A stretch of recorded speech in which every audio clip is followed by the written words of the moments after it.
Patroli kali kedua ini digelar bekerjasama dengan aparat penegak hukum. Patroli digelar dalam rangka pemberantasan tindakan melanggar hukum di kawasan perairan. Patroli dilakukan di beberapa titik di Papua dan Papua Barat yang masuk dalam kategori rawan. Operasi kali ini, Bea Cukai menggunakan kapal BC 3007 bersama kapal milik TNI Angkatan Laut dan juga Polairut, serta melibatkan ratusan personel.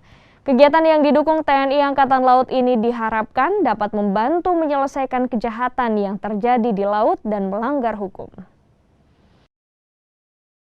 Patroli Laut Jaring Welasia ini adalah operasi rutin Bea dan Cukai yang kami lakukan untuk di wilayah timur Indonesia. Jadi untuk di wilayah Papua, di bawah koordinasi Kanwil khusus DJPC Papua.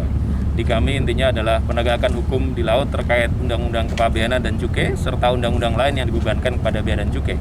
Dan dalam hal ini kami selalu mengedepankan sinergi kebersamaan. Kami tunjukkan hari ini bahwa di sini kami bersama dengan kakak tertua dari Angkatan Laut Pak dan Lantamal 14, juga dengan Bapak dari Polairut.